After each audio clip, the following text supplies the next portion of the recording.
My name is Nicole Vedder, and I'm doing a simulated first visit on a newborn 3 days after the release from the hospital. In this visit, I need to ask some questions, all while maintaining a pleasant and flowing conversation with the parents, and it will go something like this. What hospital was the baby born in? How many weeks was the baby in gestation? This is so I can gauge whether the baby was born as planned. Anything over 38 weeks is considered full term and is a normal time for the baby to come out of the mother. The parent should have the records of the birth weight, length, and head circumference when the child is born. In the checkup, I will ask for that information for the patient's medical history. Before I see the baby, the nurse checks up on the weight, length, and head circumference of the newborn. This baby is 7 pounds and 13 ounces, 21 inches long, and a 14-inch head circumference. At the beginning of their life, a baby's weight may go down a few ounces, but that's relatively normal because they're supposed to lose a bit of weight. Going back to the questions.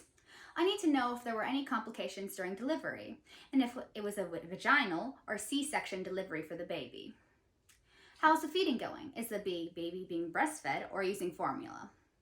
Then I need to make sure the baby got the vaccinations they needed by asking the parents if their newborn got them in the hospital.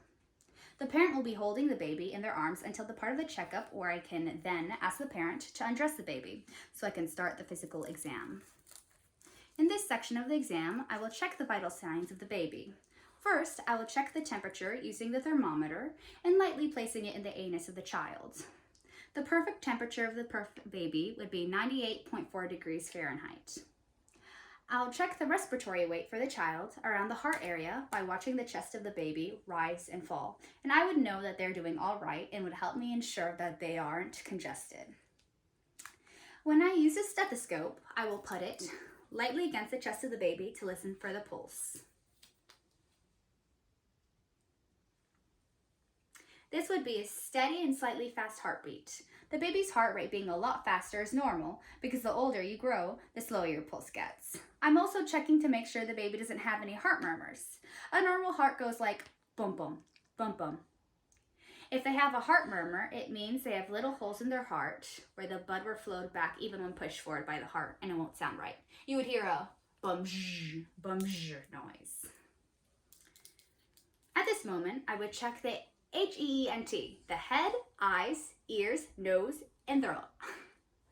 Now, I will check the fontanelle flap of the baby's head to make sure there are no bruises in the skull. The fontanelle flap is a soft part of the baby's head, and it's soft when they're a newborn because it allows the baby's head to grow.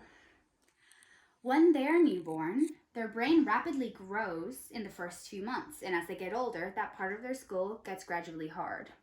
You can tell the parents that they can watch for the fontanelle. If it looks sunken in, that means the baby's dehydrated. I then will get an otoscope. I'm going to look for a red glow in the eyes, and this is the way I screen to make sure there are no cataracts or growths in the eyes. I will now use the otoscope to make sure there's no fluid or infection in the newborn's ears.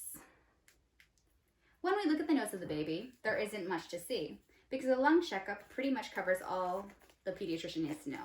Babies have small nasal passages, so sometimes they will hear a lot of snorting, and that's normal in newborns.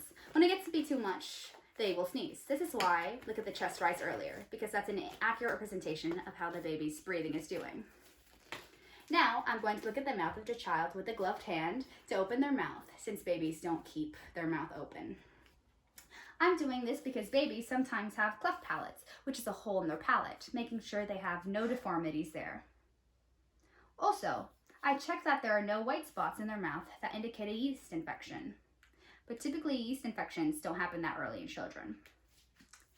Now I'm going to perform the ortholani maneuver to check and look if there are no deficiencies in the baby's hip, joints, and that they're doing strong. I'm going to flex the knees of the baby and turn the hips out. If it's loose, you'll hear it pop out of place. This is an important thing that I can't afford to miss, because if you could catch any deficiencies earlier enough, you have to put the baby in a special harness for just a few weeks to correct that.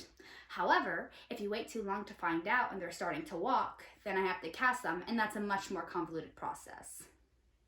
Now we'll check the genitals of the baby to see that they're doing fine. The baby doll I have here is a little girl, so I would look and make sure there's no discharge. Sometimes that's okay, but you usually don't see any.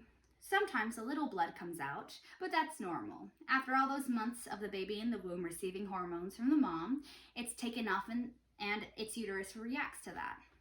At this point, I will look for jaundice, but the parents will have already told me at the beginning if the baby had it because the doctors inform them after the baby's born. I will look and see if there's yellowing in the eyes, and then see if the skin is yellow. In this case, there's no jaundice. A lot of babies have jaundice at birth. If the baby had it, the first thing I would do is a test called the bilirubin test and measure that. If it's high, then you let the baby get some sunlight, not in direct contact for extended periods of time though.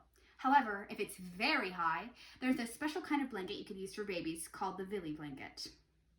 Now, I will talk to the parents about the safety of the baby. First, never leave the child unattended. Don't ever walk away from your baby when they're on a high surface, changing table, bed, or sofa. I have to talk about sleep safety to the parents. When you're going to put your baby to rest, you have to have your baby sleep on their back without any pillows, blankets, or objects around them to minimize the risk of them having sudden infant death, SIDS. Then I will inform them about the regular temperatures of the baby. If the baby isn't acting right, you should check the temperature, and if it's 100.5 or more degrees Fahrenheit high, then that might be indicative of something serious with the baby. Never use Tylenol though until the 2 months checkup because it will mask the fever that your baby might have when you go to the checkup. This is not always the case, but if it's serious, it's better to be safe than sorry. You have to call and make an appointment with the office as soon as possible to have your baby come in for a checkup. When the baby comes out, we will run these tests: blood count, blood culture, urine analysis, urine CS, spinal fluid analysis, and maybe hospital admission.